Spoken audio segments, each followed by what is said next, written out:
Hey, yo, it's me, Pops Van Marmalade, and you're watching the Comics-Related Madness Network. Uh-huh. So come get some. CromCon.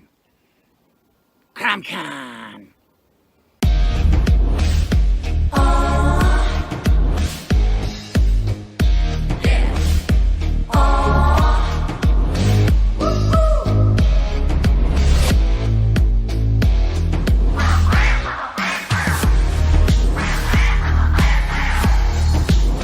Your favorite podcast, it's Critical Plus.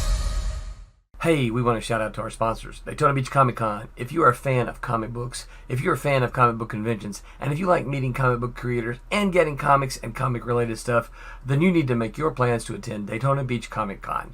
This year's show is September 9th and 10th. Silverline will be there, so you should make your plans to be there too. We'll see you there. If you like comics and find yourself in the Orlando, Florida area, doesn't everyone come to Orlando at some point in time to see the House of Mouse? But when you're here, you need to make it a point to visit Coliseum of Comics, especially the one on East Colonial Drive. They carry Silverline Comics, even a limited edition Coliseum of Comics version of our comics. So, when you go, be sure to ask for Silverline Comics and tell them we sent you. OCD stands for Orlando Collector Deviants. OCD, Steve and Trish. They're a family of geeks who promote geek things, particularly those around the Orlando, Florida area. They're big supporters of Silverline, and we think you should be supporters of theirs too. Go give them some love. If you are an independent comic book maker and you need to get your independent comics made, you need to look no further than Kablam Digital Printing. They print our books, and they do a bang-up job. They're not only trusted by Silverline, but many, many independent comic book makers. Head on over to kablam.com and see for yourself just how easy it is to have your comic printed by them. And tell them Silverline sent you. Hi, this is Tim TK, host of That Silverline Show on Tuesday. Join us at 11 p.m. Eastern, 8 p.m. Pacific every Tuesday night as we discuss pop culture and the joys of making comics. Hi, I'm Roland Mann, and I host Silverline's Silver Sunday. Join me every Sunday at 8 p.m. Eastern as we make mine Silverline.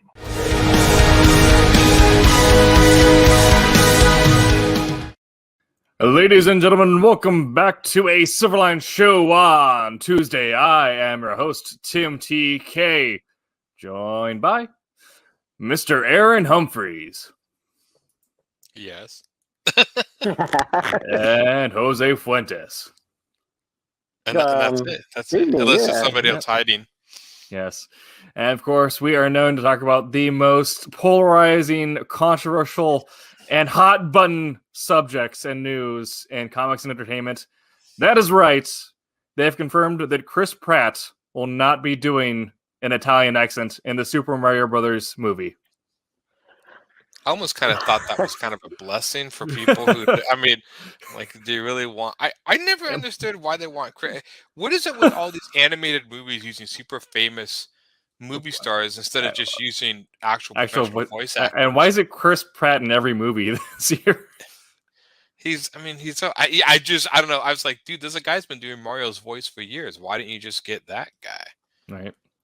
But they want Chris... Can't do that. That guy sounds like Mario. Yeah, I know. That's true.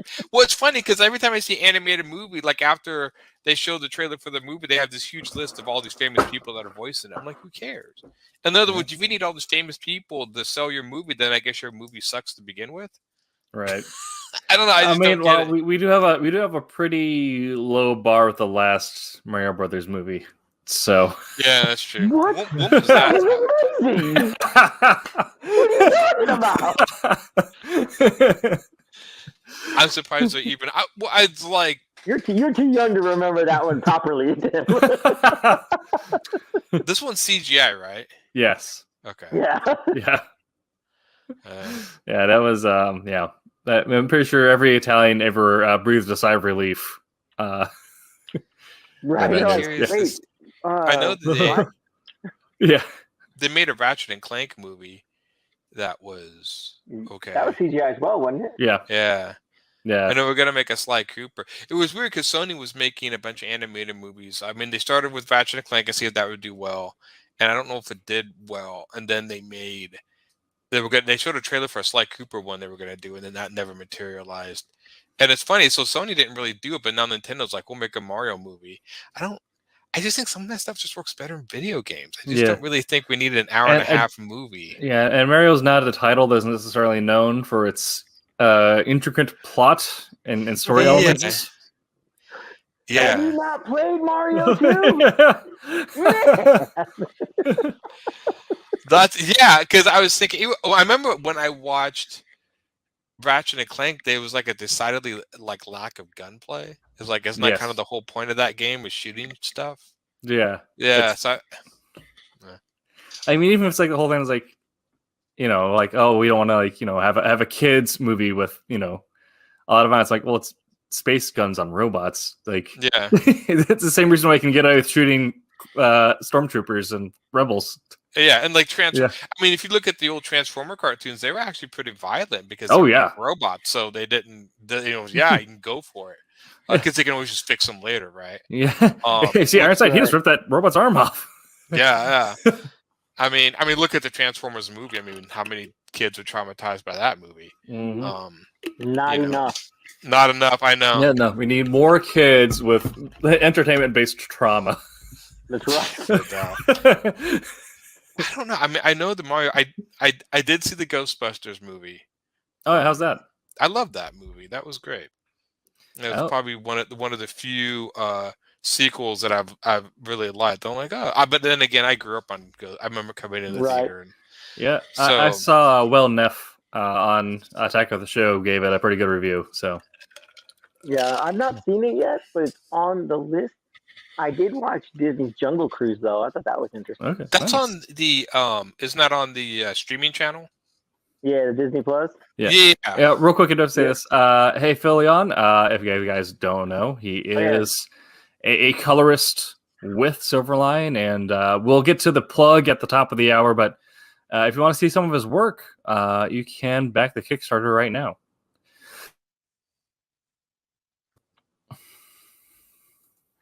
Oh yeah, baby! All right, it is. That's true. Yeah. So, we already kind of got into it a little bit, but we like to start off every show talking about what we are ingesting, media-wise, and or drinking, physically. But we going to talk a little bit about what we're watching, playing, reading, what have you at the moment. Yeah. So, Aaron, what have you been? What's been your kick this week? I've been strange enough. I've been hunkering down and really trying to finish up my Gollings book, which I'm like 12 pages away. You're actually working on comics? Yeah, go figure. And then I have to. Is that what I'm supposed to be doing? Is that what we do here? Something. I'm sorry, Aaron. Strangely enough, though, I draw comics and play video games at the same time. Yes. I know people are still fascinated that I do that, but I do. I can't focus that much all at once. Load screens, strangely enough, take a long time. So between load screens and cutscenes, you can actually finish a page a night playing a video game and drawing a comic. Interesting. Wow. Go figure.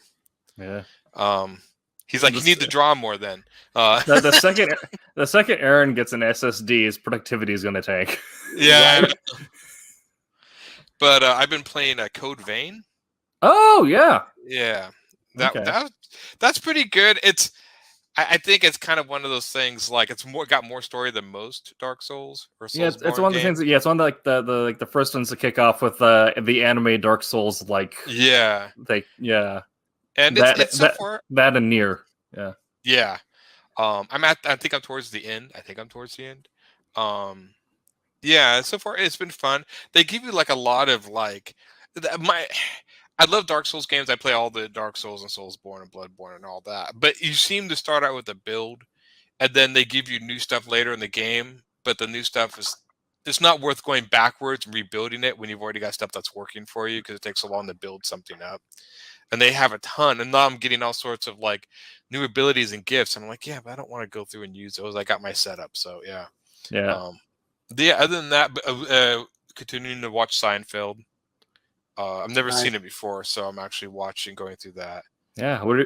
So now we're at 2 weeks. What are your thoughts after 2 weeks of Seinfeld? I see. You know, it's funny. I understand more. When I first started watching it, it's like a sitcom, but now I didn't realize it was so connected. Like watching the show, I didn't realize how many inside jokes were in the show, that they would reference other episodes more than I thought. Because usually, you know, TV in the 80s and 90s were self-contained episodes. You know, you can watch Star Trek. You didn't really know what went on in episodes. Monster of the Week, yeah. But this one is a little more connected than I thought, which I think is kind of funny. And I think it's definitely one of those shows that you get more out of it watching it in a row, having those jokes fresh and trying to remember them. I will say that. So far it's grown on me. I think it's definitely one of those shows I think took its time to come into its own. The first few seasons are okay. And then I'm on season 5, and now it's starting to hit its stride. It's been hitting its stride. I'm like, okay, like now you're getting a real feel for these characters. Yeah. You know, now you kind of get a feel who George and Kramer are. Okay, now I'm starting to see it's one of the I think Seinfeld and Friends kind of started the friend simulator paradigm that's now kind of like culminated with weekly podcasts. Yeah, it's just kind of it's not really much besides just a couple people talking, and you're in there like kind of coexisting with this conversation, and it all happens very naturally. That like there's throwbacks to things that happen as you know people normally would. Like we still throw back to you know other shows and stuff. Yeah, it was like is Aaron going to mention Appleseed this week? Is Tim going to mention X-Men this week? Yeah. But it's, you know, it started that thing where you felt very much a part of the conversation, even though you physically are not, just because it's such a mundane conversation that you're just happen to exist in the same time and space as. Yeah, it definitely is. I can see this sort of Friends. And I think also it's definitely much more of a play of New York people. Like, I know, I mean, one of the things about it is a lot of them get kind of petty and they complain about a lot of stuff, which, I mean, that's kind of part of the show. It's just people being irritated by generally nothing. And maybe New Yorkers are not this way, but I can see people in a big city get more irritated at things than other people. So, yeah, it definitely... I'm always kind of amazed at what they can get away with older sitcoms. I mean, there's a lot of stuff in there that would be offensive to people now, but back then Cheers is another one. Oh yeah. I mean, the fact that the Sam character is such a womanizer, that's part of his character, but man, people would have tons of issues with that character today. Yeah, it's definitely interesting. I think it's 9 seasons to it, so I'm like halfway something like that. Yeah, it's definitely got a decent. What was I started watching that Wheel of Time with my friend. Okay. That was pretty good. I've heard mixed things coming from the book club. Hey, Tommy. Hey, Tommy. I actually have the first of many religious books just hanging out on my shelf. Now, is that the initial first book? This is book one. This is book 1. Okay. 13, about this size or maybe larger. Yeah, my friend, she was really excited for it because she read the books and loved them. Yeah. But so far, never read them. Yeah. And are they based on religious? Are they like based on like I know because C.S. Lewis was Narnia. Yeah, no, it's I mean obviously they do pull from certain things, but then more so there is more elements of almost like Eastern and Eurasian religion or philosophy influence. Yeah, I definitely saw influence of Buddhism, especially with a lot of stuff they talked about the Wheel of Time. So far, it's pretty good. I'm just amazed at the visual effects and the things they can do in TV shows. I mean, it looks like a Lord of the Rings movie, but it's just that's still like all the creatures look crazy good and cool, and I'm like, wow. That's the thing that I'm looking forward to. Season 6 of The Expanse next month is it's only going to be 6 episodes. With the budget that show has, those are probably going to be like 6 of the best looking products ever put to TV. Right. Yeah. I heard rumors that they wanted to 6 episodes, but they're going to be this much money per episode. Yeah. Crazy how I mean they said that I think it was actually you, Tim, they were talking about the Mandalorian where they said when they made it they really wanted to make it like a movie budget. They wanted to make it look like that was the thing I was like, wow. Yes. Yeah. I'm kind of blown away at the fact that I have like TV series that look like motion picture. I mean, now movies have a run for their money. Yes. I mean, because they're Let's- doing it on Right. TV. That's the thing. Like, well, things to be thankful for is the fact that Nerds won. It's like now, like Yeah. Right. we have the highest, the highest grossing film franchises based on a comic book. Right. Nerd culture television is getting the most money thrown at it. Well, I mean, I thought I heard somewhere, and I could be wrong, but like I thought that I was talking to somebody. I don't remember who it was, but they had mentioned like they were like, you can't do a Star Wars TV like show and whatnot and make it as great budget wise with the movies and whatnot. And like John Favreau was pretty much like, here, hold my beer. You know what I mean? Yeah. Like, Yes. watch this. Yeah. Like, Because so it's because that was the thing growing up with movies for like us. Because I think you're close to my age, Jose. Was when we saw movies, that was all the budget and the visual effects, and they couldn't do that on television. You couldn't get it to look like that on TV. Right. And now that you are, and that's why you went to movies back then. It's like we go to the movies to see that. I mean, the idea of them putting like the AT-AT battle or the Battle of Hoth on the television show would be crazy, but now they do that. So yeah, I'm kind of, and some shows still hold up. I mean, the Star Trek Next Generation still holds up. There's some of them still, but it is definitely one of those things that it kind of blows my mind that I'm seeing this on television doing this stuff, especially the fantasy movies, because fantasy never got a lot of love, more science fiction than fantasy. So seeing some of the because it was always the creature designs and the fantasy and stuff, but the way they did some of the battle scenes in this one, I'm like, wow. Of course, there's a lot less episodes. I mean, most seasons when I grew up were 26 episodes, or like between 22 and 26. Yeah, this one, I mean, I think it's only 8 episodes in this first season. And there's a lot of shows that are like that. But still, I mean, it's like, I think The Mandalorian are like 8 or 10 episodes a season, something like that. Yeah, me and my wife introduced my dad to it because my dad doesn't really like watch any streaming anything. You know what I mean? We call my dad Machete because in the movie Machete, like he doesn't, like Machete doesn't do this, Machete doesn't text, Machete doesn't do anything. I made a comment about like, hey, to my brother, I was like, hey, will you have dad text me? And my brother texted me back. He's like, Machete don't text. I was like, oh yeah, you're right. So Machete don't do Facebook. Machete, so that's what we call my dad. My dad, we call my dad Machete because he doesn't do any of these things. He's not going to. Yeah. Like I taught him how to use Spotify on his phone, and he like lost his mind. Like the world was like, we came and discovered a new world. So has he like committed to growing out the Danny Trejo mustache yet, or? Right. Yeah. He already had. He's had it his whole life. Perfect. My dad, other than tattoos, my dad used to be that traditional Mexican. You know what I mean? Mustache, hair feathered back. That was my dad. It's so funny. I remember an interview with Danny Trejo. It was the funniest thing. He was saying like, I read a lot of scripts and people hand me a lot of scripts. It's like, yeah, we want a character. This guy should look like Danny Trejo, and he's all like, so why didn't you call me? I'm right. Why did you need? I mean, I'm right here. Yeah. The poor guy was like, how much work am I not getting because I need somebody that looks like me but is not me? Yeah. Right. Yeah. He's a funny guy. I love him. Yeah. His story is just crazy. Like he was in prison and whatnot, and then he got out of prison, like straight up prison, like did lots of years. It was armed in prison. robbery, I think. And he said the day he got out of prison, he stepped into something. They were doing casting and whatnot. He just happened to show up and. Not even really to act, and they're like, listen, we want you because of the way you look. We need a Mexican crackhead. He's like, I can do that. I heard it was like he's like, from there I just started getting into movies because I look like this guy that would beat up your grandmother or something. And he's like I just kept getting work, and he never pursued acting in any way. He didn't I don't think he went to school for it or anything. He just I look mean, and people need a mean dude. He's not. I mean, he seemed like a totally nice guy. Oh man, Yeah.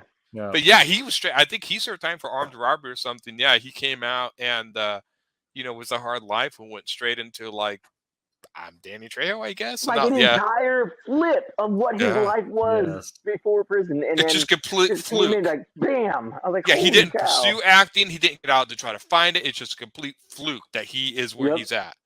And a fascinating guy. The Machete. It's funny they made the first one. I can't remember if I saw the second one, but it was just so funny. Like when he's like jumping out of the window on the guy's intestines. Did you ever see the movie? I just love it. It's just great. I mean, I could just see his look on his face when he's reading this. Like, we just need to go balls to the wall and just do this crazy stuff. But yeah, right. It's like it's funny. Like people make jokes when like Italians are supposed to watch Godfather. Yeah. If they don't, then that's like Mexicans are supposed to watch Blood In, Blood Out and American Me. Yeah. Like we're supposed to watch it. If we don't watch it, we can't walk around with our heads up high.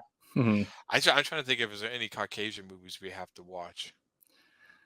Friends. I've never watched Friends. Yeah. Maybe I lost my white cred there. I've never liked, and I have seen Friends on at night, and I can only watch like 5 or 10 minutes, and it's just depressing to me because I'm like, yeah, I know white people act this. I wish it did. I wish this wasn't such a representation of the people I know, but it so is, and so it's just depressing. I got to turn it off. It's the one thing I do is that if you're having Scandinavian roots, you're supposed to watch Vikings. Yeah. Yeah. Because I mean, that's what you have to. I remember. Or for Canadian, you have to watch Letterkenny. Yeah. Yes. I worked it in. Have you watched Letterkenny? Have you heard of Letterkenny?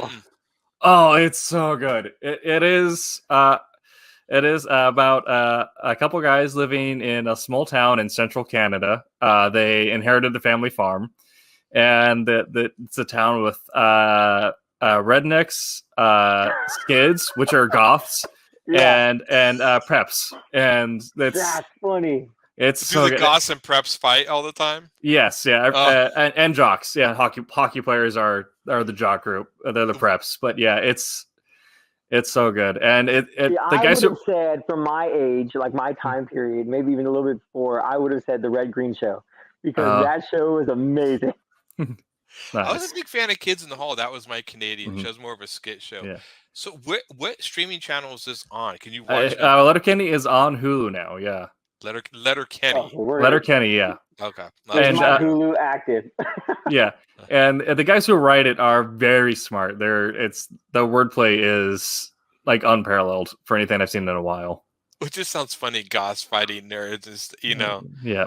I remember I was in Portland. I was coming off the Max, which is our local like light rail train system, and I saw these two people like dressed from head to toe, just goth, black and all of that, and they're pushing a little kid, and I just kind of looked at them, and I was like, "Oh man, game over." And I guess you got a kid, but I looked. I can't remember if the kid was dressed in black, but I'm sure it is. Have you guys ever seen the "I'm So Goth" list? Yes. Like I'm so goth. Like was it my black is so black like a Ben's light or whatever? Yeah. Like, it was like, oh god, those things are hilarious. It's really hard for me to take the goth people seriously, and I love Halloween, and I get it. Like if you dress goth and you don't take it seriously, we're good. But if you dress goth and like think you're an actual vampire or witch, right. I'm sorry. Well, that's what like I belong to a certain subtype of goth called pastel goth. I have a friend who's one. Yeah. Really? I didn't know that was a thing. I didn't know that was a thing until he told me about it. Yeah, so like I have my pastel underneath this, but yeah, it's pretty much like it's a goth, but also like you rock like floral Hawaiian shirts, but you'll like you'll absolutely windmill someone in a mosh pit. Yeah, I don't know. I try and then I guess the thing that always gets me about goths more than anyone, true goths, is how much work it takes them to get ready in the morning. I'm lucky if I find a fresh T-shirt to wear. I'm just like they hit the makeup and the black. I'm like, that just seems like a lot of work. You have to put on like your 3-ounce skull ring and make sure that like it's right, with or without the spikes on it. This one, your day. Yeah, exactly. This one's spikeless, but if I'm feeling extra spicy, I'll put like the leather wrist straps and like the pinky rings. Yeah. Yeah, I have I guess you're growing up goth. that were goth. That's the thing. Yeah. The things I'll probably confuse Aaron the most if we do meet up whenever we do meet up in Portland, it'll be one, how the pastel goth vibe just is, and also my body proportions are very awkward. I'd be like, oh, "Hey, Mister, Vampire- Nice, Phil. yeah." Exactly. Yeah, the work hours will get you. I mean, Right. I watched a documentary. It was on vampires, and I remember like they were talking about different vampires. This lady came on and said that she was like an emotional vampire. She feeds off people's emotions or feelings, but she was really serious about this. And I'm just like, it's very hard for me to. You could be whatever you want to be or think it is whatever you want to be. But also that gives me the ability to also not get it and be kind of like, you shouldn't make fun of people. I'm like, okay, people make fun of me all sorts of stupid stuff. So if you're doing stupid stuff, I get to make fun of you to a degree. If you get to make fun of Right. stupid stuff I do, that goes both ways. It doesn't go Yep. one way. It's like tennis. Just volley it back. Exactly. It's Yeah. like I don't razz on anyone's thing until they razz on me. I'm like, okay, so this is our relationship. Yeah, and then it's open gates. Yeah. And this stuff I just don't get. But I think she says she stands around people and like feeds off their emotions. Like, you stand So as I want to be Colin from What We Do in the Shadows. Oh yeah. I want to be that guy. He's hilarious.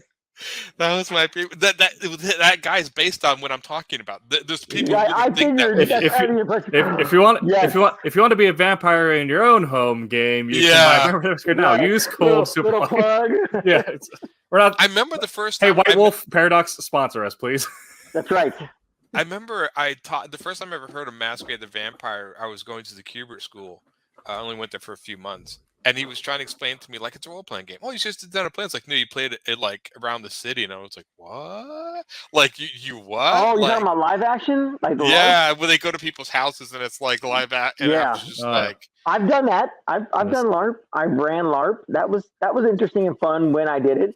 I had a logic in my mind that I had told my wife, like, listen, if I'm still playing when I'm like 35, kill me. Yeah. I was like, everything has its expiration date. And don't get me wrong, I love it and I think it's fun and I love the acting aspect to it. You know what I mean? But yeah. by that point, I've already got kids. I'm not going to go out and hang out with other kids. I'll stay home and do tabletop. Yeah, what's really funny, we have a I'm not sure if they're as active now, but we and our part of Salem, we have a boffing group, and they're split between things like boffing is essentially fighting with sparring or foam swords. So they have like their entry level group, which is LARPing. That's not what that name meant when I was a kid. Right. I was going to say. I was like, yeah, even Jose's like, yeah, No, we knew what that. Yeah, but then they have. That's why my face. I was like, what? So they have their LARPing group, and then they also have a group that's connected to the HEMA gym, which HEMA is Historical European Martial Arts, which is sword fighting and fighting in armor. So, like, all right, to go from LARPing to, like, okay, great. Now here's like 2 hours of training in actual like sword fighting techniques and manuals, and like, okay, here's your competition date. You're right. Like you just leveled up. I thought they were like roaming around the streets, like jumping out and like attacking their friends for fun or whatever, like on the street. Yeah. Like I didn't realize it was something like you'd be like driving out, like, there's what's there, guys, vampires, get them, Now that's what I would do with my friends. It wouldn't be I don't think we play by the rules. Like we just like I think Jose's like, yeah, that's what I do with my friends too. Don't touch anyone. Yep. Jump out. Like right off the bat, Aaron jump out like, okay, you're done. Like I've been playing for like 2 minutes. He's like, yeah, you're done.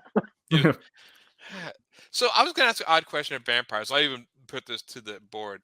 So what was vampire? I was watching some vampire show where vampire lady had a child. Do you feel like, even as dumb as it is, that vampires could have kids since they're technically undead? Yeah, but go ahead, Tim. It depends on your canon, I guess. Yeah. If like it's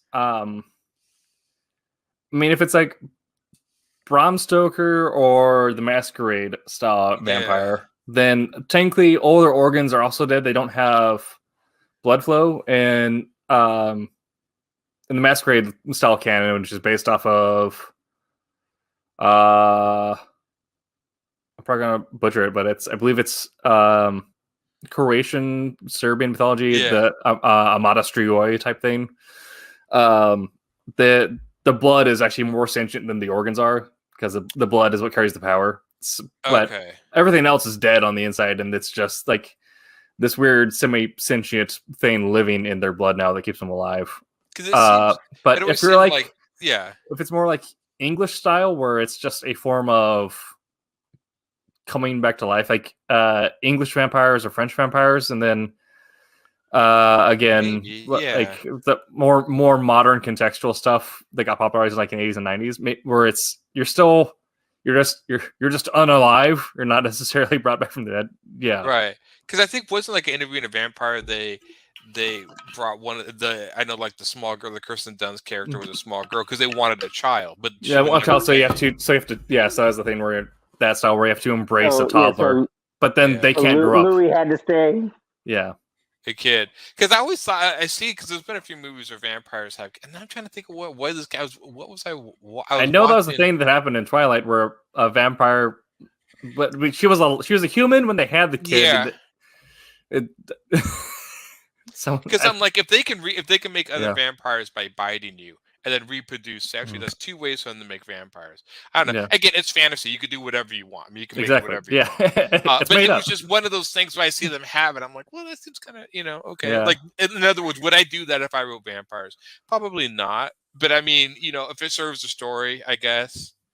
I think like wasn't the Underworld series was very big because it was like she was a vampire and he was a werewolf, and it was supposed to be like if they had an offspring, wasn't supposed to be like, oh, didn't that already was that the thing that already happened in the Underworld series? Like, wasn't one of the guys like half werewolf, half vampire? And Something like that, yeah. I can't remember if he was born that way or made that way. So, there was it Marcus? Marcus was the one that was already half a werewolf that got embraced or turned into a vampire. Yeah. And then there's that masquerade doll. I think Yeah, I know that. I'm the telling you, embraced. Yeah. or anyway, but yeah, and was it the end of the first movie? She made Michael Corbin, I think his name was, turned like he got bit and whatnot, And he was a vampire and werewolf, and it was some well, he got abomination. bit first because he got hurt and Legion bit him, and then he got hurt. And in order to save him, then What's her name? I think. Celine had to bite him. And so it was like this, and it seemed like in that movie it was relatively pretty easy to make a hybrid, considering this, and like for thousands of years, no one had accidentally, or then they said they accidentally did do that and they killed him or something. I don't know. I can't remember. I actually thought that series I actually liked the prequel. Like that was supposed to be like the second or third movie. Yeah. That The was one where like they explained the it. Rise of the Lycans. Yeah, I like that one way better than the other ones because then it started getting really weird, futury stuff. Well, the guy who played Michael was taken out of it. And then there was some other stuff going on. There was some, by the end of it, it kind of like needed to die a few movies beforehand. The prequel was good. The first one, I think the second one I didn't think was bad, but there was like a third or fourth or I don't know. There was a bunch more, and I saw them, and like there were some good parts and bad parts, but they definitely had a good idea. Behind the lore of the werewolves. I did love the way they did the werewolls. I thought they were cool. Yeah. How they showed them transform, like the bones are cracking and well, stuff. Well, the dude, the big black dude, werewolf guy, wasn't he the one that wrote it, or did some of the writing for it? He also writes a comic. Like he makes the comic. Oh, really? Yeah. Oh, I didn't know that. I didn't even know there was a comic. I remember watching that. No, not comic for Underworld. He actually makes his own comic. Oh, really? Yeah, that guy was cool. And his voice was great for the werewolf. I mean, that gravelly voice. I mean, he was just like the perfect werewolf character. I mean, Kevin Griviox, something like that. Yeah. Oh, really? I didn't know that. That was the dude. Yeah. He actually is a comic book creator. He has his own comic thing going on. I'll have to check that out. Yeah, I didn't know that. I did like the show. And I actually thought about if they're ever to make a vampire TV series or whatever, they should make one on Underworld. That show just seems like set up for werewolves and vampires fighting over. I mean, does not seem like a Game of Thrones in the making for a TV series. Yeah. So, yeah. And I did read that they're making not only an Aliens TV series, but a Blade Runner TV series. I'm not really sure what Well, anyway, we do have a subject to. Oh, are we talking about a subject? Yes. Did we make it to the hour? Is that what happened? Jose, what have you been watching, playing, reading? I'm still watching Murdoch Mysteries because I think it's a great period piece. Victorian Canada detective doing cutting edge science, incorporating Tesla coils and all kinds of stuff. It's really neat. And then I started watching season 3 of What We Do in the Shadows, which, Nice. like I said, just makes me love Colin that much more. Actually, I love the guy; he's so great. Me and my friends started watching season 3. Have they finished the season? Is it all on? Oh, online? I have no clue. I'm on like episode 3. Like I haven't. I wonder. I think we watching it, and then I think we quit watching it. We should go back and watch it. We really got into Res Dogs. The Native Americans on the reservation. Yeah. Is that any good? Because I actually want to watch it, but like I want to watch it and be like, "Mom, don't be offended, please. Just give me a minute to." It's actually made by the same guy. He made What We Do in the Shadows. Is it really? Yeah, cool. Same guy. Yeah, if you like it, it's definitely. I mean, I thought it was good. I really enjoyed that one. But yeah, now you talk about What We Do in the Shadows. I don't think I finished watching season 3, but yeah, I watched them all. So, anybody reading any new comic books? I finally got in my 3rd book for my Delilah Dirk. Oh yeah. Which is I love these books, man. They're like digest size, right? Nice. Yeah. So I got all 3 of them, and the dude that created them was Tony Cliff. He's doing the artwork and the writing for it and whatnot. Just amazing. And on his website, DelilahDirk.com or something like that, he actually posts like the first issue, like as he's doing it. So like the pages for the first issue, and then after he gets so far, and then like he's like, "This is where you can buy the book, by the way." Nice. But yeah, I've never heard of Delilah Dirk. I have to put it. I didn't either. I saw a piece of art for it, and I kind of backtraced it to figure out where it came from. Yeah. And it was over. It's like Indiana Jones meets Laura Croft and some, 1912 or something like that. Yeah. Is it more of a young adult read? Those are the kind that I usually hunt down young adult comics. I think they do really cool stuff. Like I said, check it out. Delilah Dirk. I think it's DelilahDirk.com. I mean, not to plug somebody else. Reservoir Dog, very respectful on them points. Yeah. And not only Native American cast, but writers too. Yeah. So that's one thing I knew they did well, is they got the people who are writing it have lived that experience. Right. Yeah. Which is cool. Like I just, I made that as kind of a joke because my mom is very into like our Native American heritage and past and whatnot. And so like I make jokes about to my mother, and she's like, "You need to stop." I'm like, "But Mom." Like, there was one of my favorite shows about Native Americans that we saw was one called Smoke Signals. And that's like a comedy. This guy, he goes out and does something, but it's almost kind of like a precursor to Reservoir Dogs, a little bit in the same tone. It was really funny. If you can find it, he's this guy with glasses, and they keep arguing over who makes the best fry bread and stuff. It's called Smoke Signals. If you can hunt it down, the movie, it's worth it. It's funny. Okay. Yeah. But it reminded me a lot of Reservoir Dogs. Or Res Dogs. Res Dogs, yeah, because Reservoir Dogs is a movie that's much earlier. Quentin Tarantino, yeah. But they did. I remember we watched that, and that was pretty funny. Yeah. I have to check out that comic series he's talking about, because I'm still looking. I just read through issue 1 Berserker. I got the trade in the mail this week. How is that? Yeah, I love it. I have stated before on the show that I am a fan of the more ridiculous you can make something, the more I'm into it. Yeah. Which I'll also get into the other thing I read this week. But it is that, but also it's a really good job of, so you have the weird Warren Ellis effect where if done really well, you can have a lot of silent panels, but still have the page take forever to get through because you're just digesting the visual storytelling of it and the quality of the art. And they do a lot where there's a lot of details in how the art's presented. It's not just stills of a face and no background. There's actual like elements moving and telling the story with having a character who prefers not to talk. So it's a really good communication between the writers, Keanu Reeves being one of them, and the artist working on that. So it's really, it feels like reading an art exhibit at points. Yeah. But a very violent art exhibit. In the first issue, they are breaching a room, trying to find the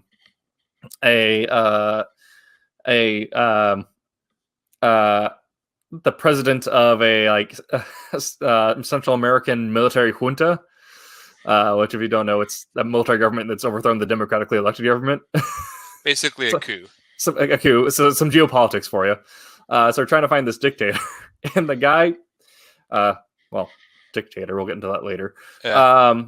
The berserker breaches the room without using he has firearms, but he doesn't use them at this point. He just uses his hands. He punches through some dude, rips out his collarbone or rib cage, one of his ribs, and then stabs another guy with it. Nice. Before they I'm sold. Two panels. I'm in. If you're gonna stab somebody, you might as well use somebody else's rib. Yeah. I mean, there's no reason not to. Now, Right? is the series an ongoing series, or does it happen? So it's an ongoing series by Boom. They do have floppies, but I am collecting it through trades. To trade, okay. Yeah, because it just makes it easier for me to go on to Amazon when trade 1 is in, pre-order trade 2. I'll get it when it gets here. Yeah. I was that. reading, what is it? I read I did finish reading Blade of the Immortal. I'm all caught up to volume 3, and Nice. I need to buy volume 4. I did read, there was what was that comic? Do I have that here, or is that out there? I think it's somewhere else. There was an independent comic in Portland called The Seekers of the Sun or something like that. That was kind of a fun comic, and that was just this independent comic. Yeah, here they are. It was some little independent comics some guy did in Portland, and so I know if you find these in Portland somewhere, Portland, Oregon, they're worth it. He only has 3 of them so far. Okay. But she takes care of she's almost the embodiment of summer, the season of summer, and she goes around and goes on these adventures, taking care of these sun seas that bring the sun. But I don't know, it's pretty cool. I mean, he made kind of a world. I like that one. The one I checked out this one called Sithra. Have you heard of this? I think you told me about that a little bit before. It's done by Jason Brubaker.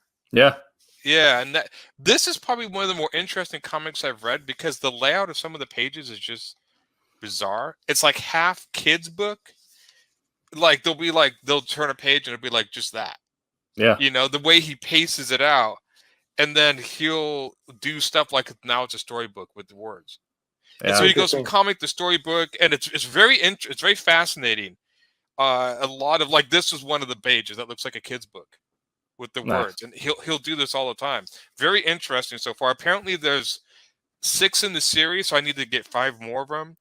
But anybody who plays around with formats of comic, words and pictures in different ways, I'm hooked. I love that stuff. Trying to combine kids books with comic books with regular books, and some of that stuff can be really fascinating. Yeah, and he seems to do a lot of that. I guess that first one was in 2014, so it's an older series. But yeah, so that's one I read. And I read that last night. I'm like, oh, that's really cool. So I definitely want to find the other ones. The other thing I'm reading is actually it's an older book, and it is a Marvel title. So for those of you playing Silverline Bingo, you can check off. Tim talks about X-Men. This is X Club, which was a offshoot they did right after the Schism event. So this is a science team led by Dr. Nemesis. I remember that. Yeah, Kavita Rao, Danger, and Madison Jeffries. So just the weirdest, most techie, nerdy X-Men, minus Forge, who was with Wolverine at the time. But this was when they are fighting time Nazis, literal time traveling Nazis, 2 different dimensions. And Dr. It was written by Simon Spurrier. So Sai was on something when he was writing Nemesis's dialogue during this comic. I posted a shot to my Facebook as my banner, but Nemesis gets a mutated starfish stuck to his head, and the starfish mutation is it's an empath, so it relates his internal dialogue to the people around him. Oh my god. So Nemesis being this very standoffish, very like holier than thou man of science, and this starfish is relating all of his like inner embarrassing thoughts. It's fantastic, but it has such one-liner gems such as nanobots are passé, pal. Punching is forever. Fly my pretty, fly me to explodo justice on the crackling wings of science. Was this a mini-series or something? Yeah, it was 5 issues, yeah. Eat viral liquefaction, unethically cloned carbon waste. I'll put my science in you. I'll put my science in all of you. I was reading this. I'm just dying reading all the how we writ Dr. Nemesis. I'm like, I need more of this character like now. I mean, because I've always liked Nemesis, just because he's such a weird character at times. But the way he's written in this, I'm like, I need this man to have like an ongoing series written by Spurrier. Is this a newer series? Wasn't he the first COVID mask wearer? Exactly. Did he wear a mask on his face like Michael Jackson? That's what I said. I posted on the Twitter. I'm like, Marvel not having Dr. Nemesis do a mask up campaign is really a missed shot. Right. But yeah, yeah. But always wears white. Yeah, he always wears white. He always has the mask on with the troubadour hat thing. Yeah. I don't think I've actually seen this character. I mean, I've read the X-Men. I kind of got out of it after Claremont, so there's some. This is after Brubaker. Yeah, so he was in for a while. I forgot when he got introduced, but he went to X Factor, right? He went to X Factor, but yeah, I think he got introduced in Brubaker, went to X Factors about the same time they're doing the Second Coming storyline. Yeah. Oh, okay. And then after that, he came back into the main line for Schism, and then that's when they made the X Club, and then X Club carried over into X Force, and that's where we got his secondary design. Now X Force. What was the? I remember that. Yeah. Wasn't there? What was the original name? Oh, it was Ecstatic. There's Ecstatic. Yeah. So yeah, there is that. Yeah. So Ecstatic was because they did New Mutants, which was like they're like, hey, wacky teens, and they did X Factor like wacky teens, but also Scooby Doo. Right. Then they did Then they did X Force and Ecstatic in between, but X Force is when they when Cable first got introduced, and then he got shoved over to X Force to deal with Apocalypse first time. But then we got the. Yeah, that's the one where Cable had the big honking metal arm. Yes, and that's the new Dr. Nemesis-ish. Before now, he's working with X Corp on Krakoa. Yeah. I didn't like him. It was the classic. I like the classic friggin' fedora. Yes. The fedora, the mask, and the white suit. Yeah. And so like, now he's mad. I know. Hey, Marvel, if you want to give me a job, I got all the mutants are alive again on one island. If a perfect time for a science team. I got X Club again. I got some ideas. I wonder if they're going to if they do the X-Men in the Marvel Universe, I wonder if they're going to do the Krakoa storyline. Or put that in there. That is, even for like people reading the comics for a while, the reason why Krakoa is done so well is because it is essentially just a giant living island. It's a giant living island. It's also a giant lore pill. They're like, hey, this property's been like mainline comics have been kind of saying it for a little bit. What if we just like fundamentally shifted everything in the universe so it feels like you're reading something new? Mm-hmm. Which it's done well, it's worked, and also you're reading something new now. It's been great, but I feel like they'd have to do something that is a bit more digestible. They might try to save the Apocalypse storyline after what Fox did to it, because they're probably they're gonna burn the Fox X-Men, but I feel like Apocalypse is a very good like starting point, like because then you can set up a place for bringing in different characters. You can be like, hey, this might be an offshoot with X-Force because they're going to help out here. You might see some New Mutants or whatever. It's going to be a little bit like they can do. It's very easy to like pick and choose for that one. Yeah, I'd be curious to know what villain. If they Apocalypse, I'm sure they're going to do Magneto. Yeah.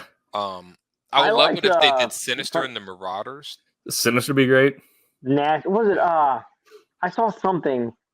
So they posted a video of whatever the new 7 was it 94 or 97 X-Men 97 I think it was, right? Yeah, they're making The new trailer season of for it, that. Yeah, like I had to stop it, right? I'm like, is that the Nasty Boys? Like that would be freaking awesome, right? right.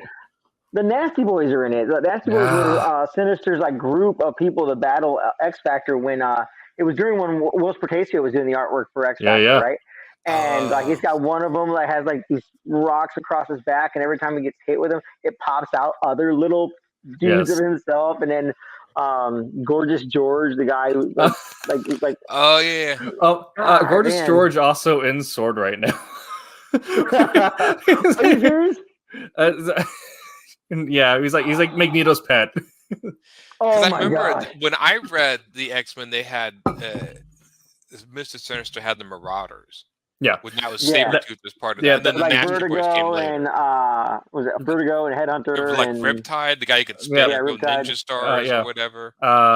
Polaris was with him for a little bit after they just listened to the Brotherhood. Yeah, and then the lady who could make like you like vortex, she can make you dizzy. Vertigo, yeah. There was some, but yeah, that was, and I think wasn't that the fall, not the fall of the mutants, the mutant massacre. I think that was the first time. Mutant Massacre. Yeah, that was Mutant Massacre, part of M, and then they stayed with him throughout M Day, going from the Brubaker run into Messiah Complex and Second Coming. Yeah, Mutant Massacres where Archangel or Angel got his wings like crucified. Mm-hmm. Yeah. That was the first time Wolverine met Sabretooth, I think, in the comic, wasn't that? It was not like this is first where the two met, not appearance, but met. I think it was. I feel that you were right. Yeah, I feel that you're right. But it's been a while. Yeah, I remember. I liked the storyline because it was down in the Marauders had Angel on Crusoe's wings or whatever. Yeah, that was one of my favorite storylines. The Marauders went and killed all the mutants that were in the sewers and whatnot. Yeah, it was the Morlocks. They went down to the Morlocks. They were just. It was like genocide. Mm-hmm. Yeah, and then the X-Men. That was when. Yeah, that first great stories back then. It was great. First Caliban to join the X-Men. Yeah, the Marauders are always a super nasty. Yeah, and they had the guy with the guns. He could like make guns. Or I think it was Headhunter. Yeah. He had all kinds of stuff on him. He like a piece, whatever the metal he had together into guns. Yeah, and it was then like it wasn't ammo. Like his mutant power gave the energy to the guns or something like that. Yeah. Headhunter was cool. Yeah, they had really cool. I don't know. They had really cool storylines back then. I like was it Donald Pierce and what are their I want to say Reapers, but that's not right. The Reavers. Ravagers? Reavers. Yeah. And they did them in that Logan movie to a degree. Mm-hmm. Of course, they could never do the one who was like half tank tread, half man. I think it was like Skullbuster. They could have. If we can get Mario and Luigi with like jumping boots, we can get half tank guy. That guy was that. Yeah, I always liked those, and the fact that they even brought them in. Well, Tread also voiced by Chris Pratt. Yeah. Guy does everything. Oh man, you're our guy, Chris. You're our guy. And then I saw, my friend was talking about the new Spider-Man trailer. My nephews always call him Spooderman. Yes, Spooderman and Batman, the YouTube thing. Yeah, right. It's I don't know. It was I kind of like I thought the trailer looked kind of cool. I'm not really. What are you guys' thoughts on bringing all these movies in? It's not the only movie doing this. It's some other movie that's bringing. It's not Batman. Is it the DC films? I guess DC's kind of bringing in Michael Keaton's Batman or whatever. And I'm like, Mike. Yeah. I think if it ties in well with the story, like they have had different things recently where they've interacted with like the whole multiverse and crap like that. And I know it's supposed to play a part into like the whole Doctor Strange movie.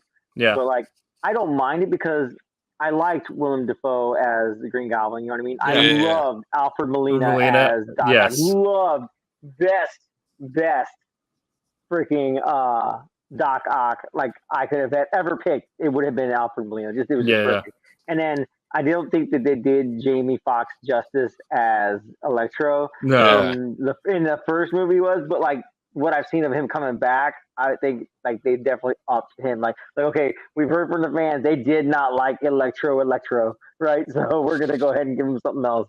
It's strange enough. There's like the scene in the trailer where like he's like bolting up and whatnot, and then like that lightning like design on his face of his mask in the comics. Oh yeah, appears. You know what I mean? It's like it's electrical sparks coming off his face. I thought that was pretty cool. Yeah. They almost kind of did put the Sinister Six in there without putting the Sinister Six in Right. there. Yep. And so yeah, my hot take on that is that because they already explained the death of Mysterio, the sixth is going to be a Venom who will then turn good halfway through because of the Easter eggs we got in the last Venom movie where he constantly referred himself as the Lethal Protector, which was the storyline with Venom and Spider-Man in San Francisco fighting against the Sinister Six. Yeah, I'm not sure how I feel. I don't know. Like I said, I read some Spider-Man's growing up. I was not into Spider-Man much growing up, but it was interesting. And like I said, DC's doing it too, where I'm like, in other words, I think I'm like, would I rather than just make up new ideas, like stealing other movies and putting them in? It's like, well, yeah, but I like to see it like somebody's new take on like Doctor person, like use the same actor but do like a new vision. I don't know. Sometimes it's like let's reuse the past. I'm like, well, no, you got all this technology. Do anything you want. Let's do some cool new stuff. I don't know. I mean, not to get into my own personal political views about DC Comics and whatnot, but I don't think they can. Like, I mean, there's a lot of great stories, and there could be a lot of other great stories, but I don't think they're giving it the justice to be able to do it, to be able to make them. Yeah. You know what I mean? It's just my opinion. The Batman movie looks fantastic. I still think Batman works better in his own universe. I don't know why. I think it's because he's just a street level character. Yeah. Unless it's Ben Affleck, then he has to be in with the rest of the Justice League. I'm just saying. Yeah. I love you, Ben. You're my guy too. I am super stoked to see what they do with the new Batman movie, but I think there's some Batman writers when they take over, they point out like the fundamental difference in like why Batman always feels different from the rest of the DC universe. And Batman he said this several times. He's like the Justice League fundamentally are good people. I am not. Right. Yeah. Exactly. Yeah. Yeah, he will actually, and so Batman. They've really had the right Batman he's hanging out with the most powerful people on the planet, but he's smarter than everyone else, so he's actually like the main threat in the Justice League. I'm telling you, it's only because he wants to get to know them, so he knows how to beat them. Yeah. Like that's the only reason. I don't know. I'd be curious to know. I know they're trying to reset the DC universe with the Flashpoint storyline, which I'm like, okay, whatever. I don't know. We'll see. I think I almost kind of just wish sometimes now after seeing that new Batman trailer, I'm like, I'm actually kind of missing the days when superhero movies are just their own movies and not connected with other. Right. Am I the only one like starting to miss like when I saw the original Blade movie? Like I loved that, and it was his own thing, and I don't know, like this whole like and now connect. was I feel Blade like in what's the other Blade in the Black Knight, I think. Are supposed to be like connected. Here's also I have a whole thing with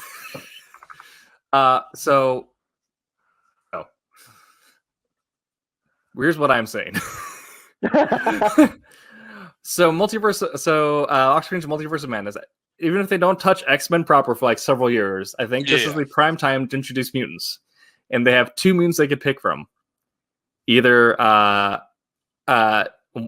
Jamie Braddock, the King of Babylon, who can play with the strings of reality, so he can help Doctor Strange's immediate issue. But also, he's the brother of Captain Britain. Oh, yeah. Or Pete Wisdom, who is the perfect spook man. I love Pete Wisdom. I posted this earlier, so hopefully you saw it, but I got the Wisdom solo series mailed in, the one they published under Max. Oh, yeah.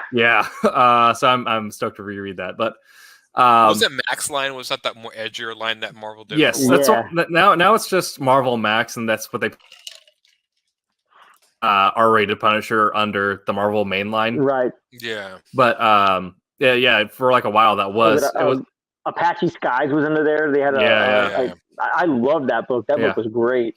Wasn't that Alias under there too? Alias was also is the first one, yeah. But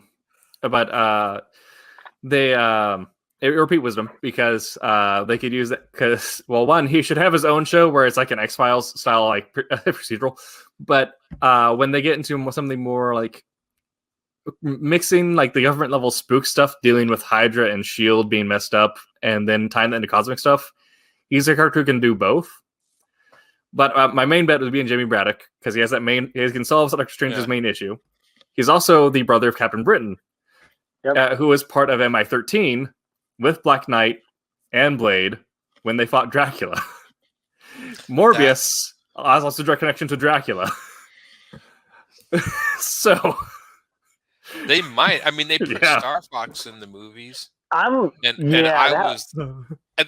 told my friend looked at me and she's like, "Who's this character?" I'm like, "That's Star Fox." She's like, "I thought that was a video game." I'm like, well, yeah, it is. But yes, but this one is much more problematic. This one's much more problematic. It's just, and it's like, well, what's wrong with the character? I'm like, he was just dumb. I mean, there was just, he really was. There's Errol Flynn sort of Fox-like. I don't know. Every time he showed up in the comic, I was like, Did you read? I don't remember what book it was in, but there was an issue where Star Fox did the eulogy for Thanos' death or his funeral. Oh, that was so bad. But it's out of all the. I thought when I saw that scene, I thought they were going to introduce Adam Warlock because they've been teasing that forever. And then Star Fox, I'm like, wow, you went from good to the Guardians of the Galaxy. Yeah, I think Adam Warlock's going to be in Guardians of the Galaxy. I think he's going to pop up halfway through. They're probably going to do something. It was like, I'm here to start the Infinity Patrol. Like we were way past that. Like, what do I do now? Well, it's just like my friend looked at me. She's like, "What are these characters?" I'm like, "Okay, look, they started out with A characters. They skipped B and C and went for the D characters. Yep. Some of these characters are introduced in the Marvel Universe. I'm like, there's a reason why we don't like them. So whatever you want." Yeah. So I think the idea with Earls is going to be because he is a empath, and they've already talked about like him and She-Hulk might be like, if you want a lawyer in the Marvel Universe, you want one of them. Yeah. Right. So with now the Eternals essentially being held on trial, where I think it's going to be the Living Tribunal is going to be carrying out the Celestials versus the Eternals, and Eros is going to be their defense lawyer. Oh, Living Tribunal! One of the heads for the Living Tribunal has to be like Oswald Payton. God. I still never seen the TV shows. I've never seen the Winter Soldier, WandaVision, or Loki. I started watching Winter Soldier Loki. is pretty good. Yeah. The last episode to me did not do it for me. Like the big reveal about but I was just like. I tried to watch WandaVision with my friend, and we just couldn't get into it. I don't know. It was a little wonky. I really liked WandaVision. It was very different. It's I feel like you have to have like a certain appreciation for I Love Lucy to really get into it. Right. Yeah. I do know that they were basically, it was their version. Oh, great, we're being invaded. Yep. So anyways, I know they were referencing the sort of idea that Scarlet Witch has dealt with mental instability in the comics, and that basically I know she went nuts and killed. Wouldn't she kill half the mutants? Wasn't that it? Yeah. It was like her child died, and then she went. So I kind of wonder if they were going for that storyline. Wasn't it both? Like she had two kids, right? Didn't they both die or something like that? Or was it just one? I'm not sure in the story. I think it might have been two. It's been, I know, and then that started the House of M. Wasn't it the House of M story? Yeah. Yes. That started Yeah. Yeah. So, these people, these people who write stuff like this in the message boards, like the people who do graffiti, and you walk on graffiti and they write "F you," and I'm like, really? Out of all the things you can write, all the witticisms, anything you can write, you write the most like dumbest thing, like straight to the word. So when I'm reading these comments, it's like, I guess this stuff's supposed to insult me somehow. I guess. Yeah. Like when I was supposed to walk by the sign on the street and then somebody spray painted "F you," and I'm like, wow, I'm insulted because some guy thought of the most generic thing you can possibly spray paint on a wall. No. So, anyways, what was the how much did the Winter Soldier stuff tie in? That just pretty much introduced the new Captain America, right? Yeah. I don't think. Well, I think part of it, because without giving away any spoilers for it, like I think part of it bridges into like another season, but I mean, I don't really think it tied into any of the MCU stuff, like the No. movies. I think isn't he supposed to come in the movies as new Captain America? Falcon, yes. Yeah. Yeah. And then what was what was the third series? And then it was like WandaVision, and then Loki. Loki introduced Kang, didn't? And I didn't watch all that, but somebody told me they introduced Kang. Introduced Kang, and it sets up. Loki probably did the most to set up the next phase of the MCU. Okay, did it really? Yeah. Okay, I need to watch because I watched the first episode. It was my friend really wanted to watch. I was kind of waiting for her, so maybe I'll go through and watch those. I did finally watch The Mandalorian. I'm super slow with TV shows. Yeah, like I'll get around to. I'm like, okay, I'll get around. I mean, you're just now getting around to Seinfeld, so. Yeah, I know. It took me years to finally watch X-Files. I usually a lot of because I'm usually drawing. I watch TV while I draw, do artwork. So it's one of these things that it's very hard for me to watch stuff with a lot of action because I'm usually drawing. So if like action or something happens off screen. So then those you shows, look up. right? I have to look up. So a lot of those shows I try to take time out to watch them. I don't always have time. So shows with action I have to take time out. But like Seinfeld, you just listen to it. No, I can listen to it all day. It doesn't matter. So yeah. I don't care. Yep. So yeah. So we'll hit our top of the hour ad break. I had to actually make this one because Roland hasn't made that yet. So, but we do have 2 new books available for pre-order, which you can get at that link down there. And this is Twilight Game number 3. This is the 3rd in a 4-part series, and White Devil number 1, both written by R.A. Jones and featuring a array of staff, such as our own colorist Phil Leon. And this is again. Did Phil do the White Devil one? Yeah, he did the colors for White Devil. Yeah, and so this is featuring a. Twilight Grim is, of course, the story of the vampire hunter Twilight Grim living in the Blood Zone in a post-apocalyptic world where the major metro is split between vampires and mortals. And White Devil is a cyberpunk Neo-Japan samurai story, essentially featuring a cyber samurai hunting down a ring of child traffickers.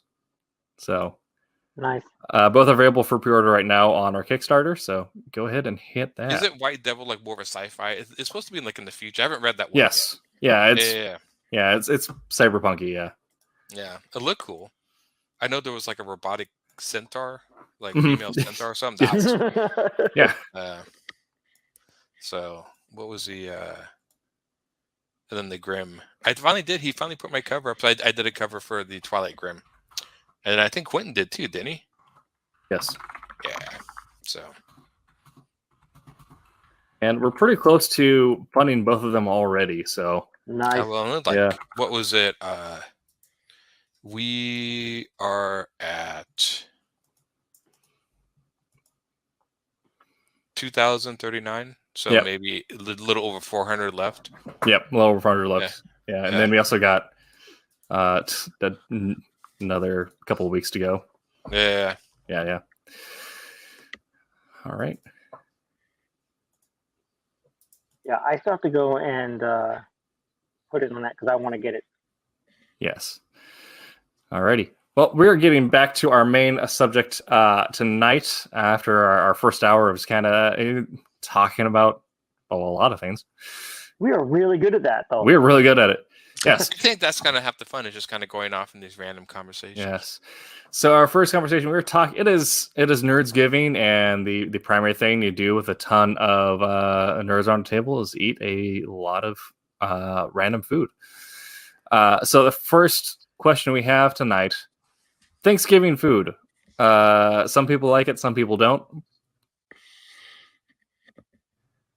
Is it better Thanksgiving food served as intended on the platter or served in a sandwich the day later? You're talking about turkey. Turkey, mashed potatoes, stuffing, the whole nine. And I'd say probably I'm gonna have to say the sandwich.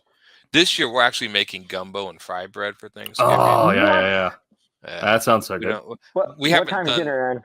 Yeah, when What? they coming over. I Yeah, know. we'll be over. Yeah, my friend has a gumbo recipe, and she learned from her stepdad, and we talked to her, and like, you got to make. She's okay. I'm like, and I help her make it too. So, but it's good stuff. Yeah. Yeah, and then we make fry bread. I know we quit. I think it was a few years ago. We kind of kept doing the traditional Thanksgiving dinner. I don't know. We decided, well, if it's only immediate family. I'm like, well, why don't we just eat whatever we want? So some years we do turkey. Right. Yeah. Well, we like doing it traditional. I know my Yeah. family when we would get together for Thanksgiving, it was a huge event because I have a ginormous family. So like everyone would come over to grandma's house, and so grandma wouldn't even cook. Like she might make a couple things here and there, but like it was always the sisters, my aunts and my mom, that would make all the dinner. And my wife grew up Mennonite, so she isn't Mennonite, but she grew up in that in that family, environment. And growing up Mennonite, you learn to make everything from scratch. And so my wife Ooh. loves to cook. So like the turkey, she's getting up tomorrow, and she's like, I need to get up, and I need to make this, and I need to make that. I need to go buy this so we can make this, this, and this. And I'm like, that's awesome. I'll either be sleeping or drawing. You let me know where you need me when you need me. Yeah. But like she's like taking it all on. She's like, I'm doing the turkey, I'm doing the stuffing, I think she's making a pumpkin pie and something else. My mother-in-law is making pecan pie, which is one of my favorites, and it is going to send me into a diabetic coma, and I'm okay with that. Yeah, we trying to think of the last time I'm not sure if we're having a dessert or not. But her gumbo's usually, good enough. And is there such a thing as a fried turkey, like fried turkey? Have I heard of this? I mean, deep fried it. You can deep fry turkey. Yeah, maybe that's what I'm thinking of stuff. So, do you guys make like the good gravy and all that for your turkey? Oh, everything from scratch, buddy. You darn right. That was always my favorite. It's funny. Turkey is actually it's a tasty meat. It's a pretty bland meat until you pour enough gravy on it, then it becomes super tasty. Yeah. Turkey sandwiches. Yeah, traditional Thanksgiving food has felt really bland with me since I lived in Orlando. My roommate was half Cuban, so every Thanksgiving we went to like eat with this Cubano family, and like the way they season stuff is just so good. Right? Yeah, I haven't get like that way since. No, I am 100% on the team sandwich the day after. I actually don't like turkey the day after as much, but like usually for us, like Thanksgiving dinner is around, because my mother-in-law doesn't like to stay out late, right? So usually dinner's like 2:00, maybe 3, maybe 4, you know what I mean? Early lunch or late lunch, early dinner. And then 6:00 rolls around and we're all like ravenous still after we've woken up from our trip to Thane nap. And that's when like the stuffing has had time to sit and like is delicious, and the green bean casserole is amazing. And I'm gonna put back every pound I've lost. Yeah. All that weight loss during COVID. Well, I think then people gain weight during COVID. Yeah, I think that was it. Yeah. Like the median weight across America went up like 15 pounds. Right. Yeah. Nah. I'll be back in the boxing gym on Saturday puking. Probably. Well, did your toe healed up when you hurt your toe? Oh yeah, my toes are now no longer broken for the most part. So I can throw round kicks again, but and now one of them is like only like half a nail, which looks super weird. Oh really? Yeah, I lost one of the nails. Yeah, which is weird because I hit it with something. Oh yeah, so we're throwing round kicks in sparring, and I lost form halfway through. I was going for a round kick, and then I kind of like turned halfway into a European Dutch style like heel strike. Yeah. But then catching my toe just right that ended up like ripping the nail as I connected. Ooh, oh, that's right. Yeah. I remember. Yeah. You know how you stop yourself from doing that, right? you clip your nails. Well, no, yeah, that's the thing. It's like mine. The nails were clipped. It's just that when you're throwing it at the point where, like, you could potentially break bone, which Right. also happened. Yeah. Jeez. So that was super fun. yeah, I remember you. I'm definitely a turkey dinner is the best. Like dead on when you have it. That's fair. That's fair. Okay. Yeah. No, we still like turkey dinner. We were just mixing it up a few seeds. We like tacos and stuff one year or whatever. Oh yeah. So yeah, it's just me, my mom, my friend Summer who comes over. Part of my immediate family moved to Oklahoma, so it's just us, and so we're just like 3 people. I'm like, well, we don't want to make a ton of food, so we just make that. That's fair. Gotcha. So. Yep. Let's see there. We are going to head over to the next question, which is we've hit our Thanksgiving main course. Of course, as Aaron mentioned, you might have gumbo. You might have a lot of different foods.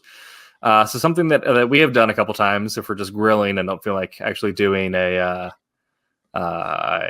full turkey is how do we feel about hot dogs? Are hot dogs a sandwich? Would you consider a I think did we have this conversation a while ago on one of the other Silverlines? Right, I think we had that on Wednesday Wham, but yeah. Yeah, it technically satisfies the, meat between 2 pieces of bread. It satisfies the sort of idea of a sandwich, I guess. The concept of a sandwich. Yeah. Yeah. Yeah, I don't know. Of course, I've actually eaten hot dogs between the actual 2 pieces of bread, too. Yes. Which is actually really tasty. Especially sourdough. I don't know if you eat hot dogs with sourdough bread, that's actually kind of tasty. I don't know why, but I like it. So There was one year, I think it was either Thanksgiving or Christmas, and my wife and I left. We were supposed to bring the main course of the food, right? I think it was Thanksgiving. I feel that it was Thanksgiving. We left it at our house, and we were going to my mom's house, and Perfect. we ended up going to my brother. We're like going to my mom's and then going to my brother's, and we stayed the night at my brother's. And the next day, we're like, all right, where's the food at? And we're just like, oh crap. Is the gas station open? That year, we ate gas station like frozen pizza. nice. Holiday meal. Oh yeah. Oh yeah. Like, frozen gas station pizza, Funyuns, and whatever sodas we can get at the time. How old were you then when that happened? This is when me and my wife first got married. So okay, all right. Perfect. 16 years ago. Yeah, it was hilarious. It's like, this is a memory we're never going to forget. Like, remember that time when we had gas station food for our holiday meal? Yes, we do. Can we not, can we not reenact this? What was it? Isn't there like a big movie coming out? Like, there's I thought there was a movie starting like tomorrow or something for the holiday, like on a Wednesday for the holiday. Because usually there's no like a movie coming out. I think there was like, because I think last year, like, didn't they release like Wonder Woman? I think we watched Wonder Woman 1984. Oh yeah. And for like Thanksgiving or Christmas or something, I think we watched it. Now I'm curious to know. I know they released is Shang-Chi's on Disney Plus to watch just to stream, right? I believe so. Yeah. Yeah. Okay. Yeah, I have a friend who wants to see that, so I might do that. So, do you guys watch? I'm waiting to see if my wife wants to watch it. If she wants to watch it, I'll wait and watch it with her. If she's like, "Nah, I'm not really interested," I was like, "Awesome, I'm going to watch it on my own." So, have you seen it yet? I haven't. Yeah. I haven't. I have to ask. Like, for certain things like that, I have to ask. There are times where I'll watch it, and she's like, "You didn't wait for me." I'm like, "My bad." My bad. Yeah. I was watching it to make sure there was nothing bad in there for you to see. Yes. You're approving it. I was vetting it. Right. I was just sip the wine to make sure there's no poison in it. That's right. Yeah, Shang-Chi was probably my favorite of the comic book movies this year. Yeah, I think the comic book movies, that was probably because it felt more like a martial arts movie. It kind of tied into the Marvel universe, but kind of not. It was its own. It has its own identity. Yeah, it was really nice. Yeah, I that's what I like. That's why I think I was bringing up before. Like, I kind of miss movies. They're kind of like their own thing and not so tied into the rest of this universe. Well, I haven't seen it, but I get the feeling from it that it's very much like the first Iron Man. You know what I mean? The first Iron Man wasn't supposed to be part of anything great. I don't think it was anyway, but like it was great as a self-contained movie. Yes. Yeah. That's my feelings. Yeah. All right. So my idea on this. So a hot dog by itself is actually just a sausage link, but served in the traditional dish, it's like a roll. It's served in a roll, so it's technically be like a wedge sandwich or something like that, right? Yeah. Yeah. I can see that. Served in a roll like a Because croissant roll, a blanket? hot dog bun is a roll that's just been split open. Right. Yeah. What are the names of the hot dogs that are like in those croissants where they put the hot dog through like the croissant? Or is there like a pig in a special name blanket? for them? Maybe is that it? Maybe that's it. Yeah. Yeah. With like the hot dog and a croissant and whatnot. Yeah, like rolled into it. Those are pretty tasty. Yeah. And strange enough, I there's a place near me that's a hot dog place. I haven't been to it yet.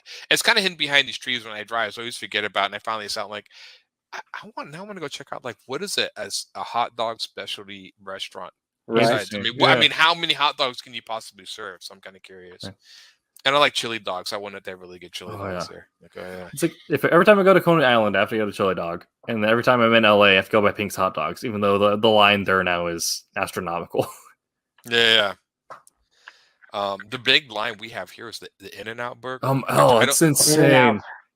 In-N-Out's great, but yeah, it like legitimately like it's 2 hours. So like, I'll place my order online through like a DoorDash app or something. Yeah. Like I'll pick up in store, and then I'm like, I'll just wait for it to say like you're not ready for pickup. But I'll head over to like the Guitar Center or the REI that's in the same complex and just hang out there for an hour and get my guitar fixed or my snowboard worked on.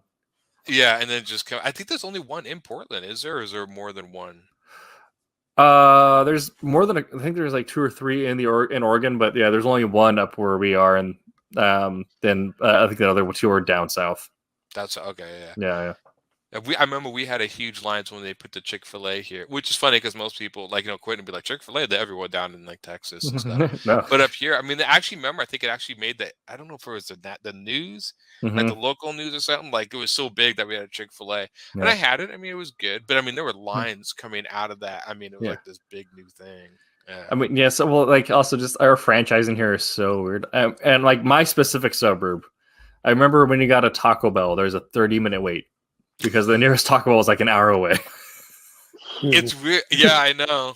Now, I mean, a Taco Bell. It's funny. Somebody finally did say I have a Taco Bell up near me that every time we go down there, like late at night, it's always packed. Like the line's going out into the street. I mean, it's out of the park into the street. And somebody said, like, yeah, but it's right next to that marijuana shop you have up here in Washington. I'm like, oh yeah, yeah. I'm like, that's a good point. That's a good point. Strategic location between the two, right? Like across the street, yeah.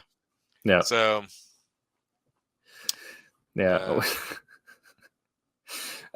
We were at a wedding over the summer, and one of the groomsmen went out to get the food for everyone that's partying at the hotel, and in Oregon, the recreational use is legal.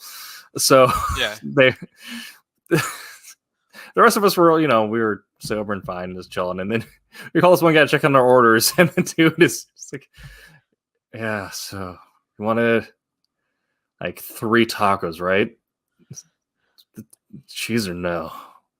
Cheese yeah. Yeah, okay, cool. And like, hey man, you're partying right now. You're living the best life. Yeah. Like, we used to have this place in Indiana where I lived. It was called Hot Now, and they served super cheap cheeseburgers. Like the hamburgers were like 40 cents, the cheeseburgers were 60 cents, and we would buy them by the bagfuls and just like carry them everywhere. And friggin' that's what we ate for like, I'm pretty sure it was like an entire summer and up until Christmas when like it closed down for a little while. But yeah, like that place, like I would drive an hour some change to go there. I had a friend who drove from here in Florida, and he drove all the way to Georgia. I think it was Georgia, to go get a Jack in the Box. And I'm like, he was like, hey man, I got Jack in the Box. Like there's a Jack in the Box here? He's like, no, I drove to Georgia to get it. I'm like, does your wife know you left? He's like, I told her I was going to go get something to eat. Perfect. Road trips up there, road trips back. I'm like, holy How long cow. did it take him to get to that Jack in the Box? I think it took 8, maybe 12 hours. Like I think it was under 12 hours because it wasn't that far into Georgia when he got to it. But I'm like, who has that thought? Like, I want Jack in the Box, and I'm gonna drive friggin' through the state of Florida all the way up to Georgia to get some, just to come back. I have a Nice. Jack in the Box just down the street from me, and I've never eaten at it. Let alone, you know, and like I think I ate a Jack in the Box once, and it was like, yeah. I don't know if I drive that I did a far for 3-hour food that's gonna trip to make go you to feel White ill. Castle. Yeah. Yeah. Like Yeah, we don't have I did a White 3-hour Castles. tour. Yeah, We not in don't have Florida. White We Castles, though. we had a place called Crystals. I guess was like White Castle, but I liked White Castle, so I wouldn't go there because I didn't Yeah. want White Castle to think I Sure. betrayed her. Yeah. So, No, I lived in Florida. It was all about Steak and Shake. yes, Yeah. Steak and Shake. I never. What was? I think our big one up here is the Burgerville. They have Burgerville, those yeah. down in Salem. Yeah. Yeah. Would- Yeah. I mean, well, that's also like that's like just an Oregon, Southern Washington thing because it's Yeah. all like, you know, they get cheese directly from Tillamook, which is our big cheese Dairy. area. Dairy Yeah. area. Yeah. We have an entire like economy built up on cheese. Just in Nice. one random, yeah. I don't see a problem with that You know, at all. as being lactose intolerant, it may be problematic for me, but Well, I guess. yeah. All right. If you're watching on Facebook or YouTube, we are now there for us. The show Twitch has died due to technical circumstances. Hopefully, get that fixed in the coming weeks. Next question: is cereal a stew?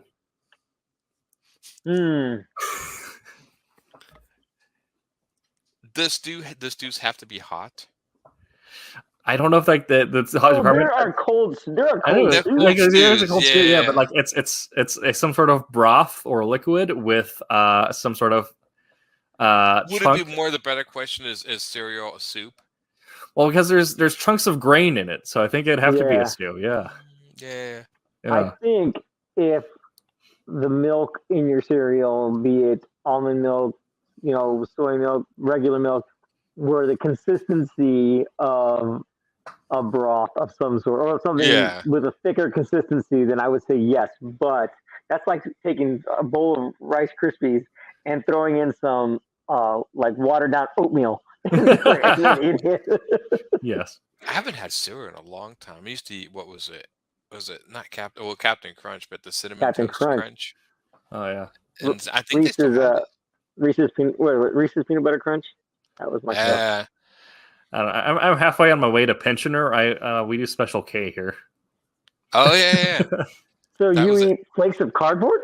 Pretty much, yeah. high in protein. Lots of I iron. did like grape nuts. I'll say that I did like it. Oh yeah. But grape nuts was good when you first eat it. If you let grape nuts sit, then it gets ew. It gets kind of Mhm. soft. My You gotta eat it. stepdad would eat grape nuts and whatever else we had in the house and put it together, like except for like the kids cereal, like Lucky Charms and stuff like that we used to get. Like it would be grape nuts and something else, and I'm just like, that does not look appealing at all. Like, why do you keep eating it? Do you guys put fruit in your cereal? No, that takes too much time. You just eat it on the Yeah. side. Yeah, no. I'll put peanut butter in my cereal, depending. The peanut I butter? can see that though. Yeah. Because I I see can see people that. who always like in the commercials, like they have, here's your cereal and they cut fruit in it. I'm like, I've never met anyone who cuts fruit in Yeah, their no. cereal. Like Yeah. I'm trying to find that person. I guess it's a way of like, look, if you're gonna eat our stuff, it's unhealthy. But if you add strawberries, I now mean, it's healthy, it's right? probably the only way you can eat Special K. So Yeah. Well, I do get the Special K that has like chunks of fruit in it. So, yeah, Like with the freeze dried kind. Yeah, That's supposed to rehydrate in milk. exactly. Yeah. Yeah, it's not great, but it's something. I've seen SpaghettiOs do the same thing. So no thanks. Yeah. What was the? They don't put prizes in cereal anymore, do they? Or do they? Like When I the- was a kid, that was a thing. The Dakota ring. Yeah, the Dakota ring and all that. I When you know. want to get the prize out, and I don't know Yeah, why. now I it's look like back. collect this many box tops and send them in and pay Yeah, shipping yeah. and handling. And Yeah. Like, wait, I gotta pay for it twice? Right. That's like we have. There's a.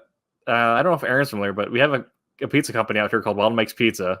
They do frozen pizza, but it's all like locally sourced organic stuff. Like it's pulled from like a farm in Happy Valley, packaged in like and then like turned into pizza and packaged in Mount weeks. So it's weirdly fresh frozen pizza. But if you collect so many of their like barcodes and send them in, they'll send you like snowboarding merch, like hoodies and like beanies and stuff. That's interesting. Yeah. I could see that. Did you guys ever send in for like when you had the action figures? Did you guys ever clip the little things and send them in to get like was an Anakin Skywalker one? You had I never did that either. I had friends who did, but I never did. No, we just would get as many people as you could to Mob Squad or Burger King or McDonald's when they had like Pokemon toys or Star Wars toys. Yeah. They, it's funny because I remember like now I look at some of the toys they had for McDonald's. I mean, I remember getting the little plastic space eraser that didn't erase. Oh yeah. Right. Or something like that. But now they have like little robotic transformers and actual like little My Little Pony dolls. I'm like, oh, look at this stuff. This stuff's amazing. Right. Considering what I got, Yeah. Yeah. I think they still come in the. And when McDonald's had their off like shipments where like things didn't come in, all of a sudden everybody's getting the 1 to 3 year old toys. Yeah. Yeah. All of a sudden everyone's getting frisbees.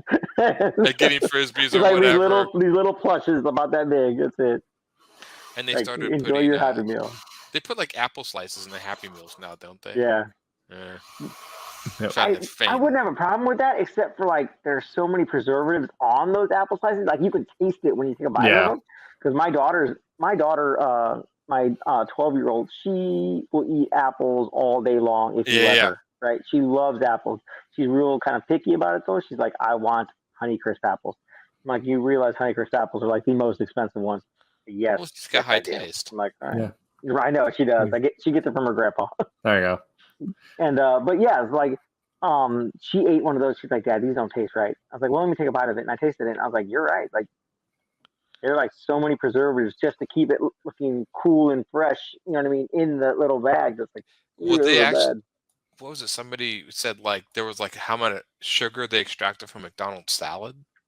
Like there was I assume from the dressing and stuff, but still, I was just like, and when I was listening to you with the apples, I'm sure they found some way to put sugar in the apples or something, right. Yeah. That's like in the why you don't eat salads. Salads are dirty. Salads come from the ground. And the ground is dirty. So you don't eat salads. That's right. I've told my wife this. I told my mother-in-law this. Like now my mother-in-law doesn't even bring the salad by me. She's all like, it tastes better. Thanks, Mom. Okay. That's right. Best caffeine delivery medium. So if you're a coffee, tea person, whatever, soda, I get my sponsor as my own personal streamer set up. Advanced GG. my stream team shirt. Which they thoughtfully made in pastel goth colors for me. Yeah. You can. They have a essentially it's a diet, but without the weird artificial sweeteners. Diet energy drink powder. So it's essentially like a protein powder or like a pre-workout, only without the stuff in a pre-workout that makes you feel like you're on crack. It's just some vitamin D, some vitamin B, 200 milligrams of caffeine, 0 sugar. Throw it into some water, shake it up, you're good to go. So that's been my go-to for a while. I think mine is just soda. I like a soda. Did you just say 200 milligrams of caffeine? Oh yeah. Wow. So I'll do that, and I'll do like a cup of black coffee. So that gets me to my quota for the day, like 250 milligrams. I don't go by that. Tim is vibrating all the time. Yes. Well, the doctor gotta do it fast. the doctor recommended it is under 500, so I'm under half of your safe daily consumption. One of my lifting partners. 500, would you be able to vibrate through a wall? I think so. Yeah. I want to see that. It'd be like the cable level like teleport, where you just body slide through space and time. Right? Yeah. That's one of my guys on my that goes to the boxing gym and that I lift with. His average is like 600 a day, so he's due for heart failure. I imagine at some point. Holy cow! But yeah, he also just had a kid, so. No man, that's a lot. It's a lot, yeah. Yeah. I just do the sugar. I think, and of course, sugar, caffeine. I think it'd be soda. I can't think of anything else. I really. Right. I mean, if I could take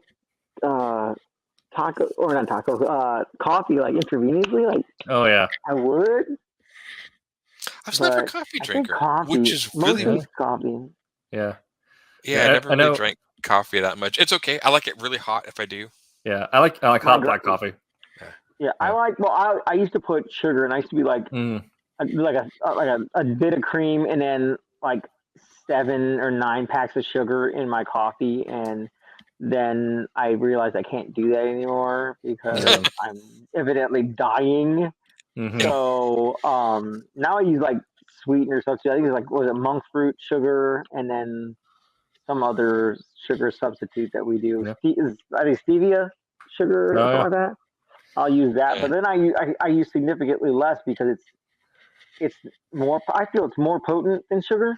Sure. So like instead of putting like just teaspoon after teaspoon, I'm sitting there like 1, maybe a half, and I'm good. Sure. Yeah. Yeah, I know. But I never drink like a coffee mug of Mhm. coffee. It's always like a tumbler. Oh yeah. I know. If we had Peter Clinton, if he takes it straight from the bean. Holy cow! I cannot express to you how much coffee that man drinks. I mean, I think that if you cut him, he pours coffee. I think that instead of drinking water, he would take coffee at all times. That man, I don't think I ever saw him drink water. It was coffee in the morning, coffee at night, and then when one of the girls from class came into the classroom in the morning, they're like, "Oh, hi guys, good morning." He's like, "Where's my coffee?" Every time.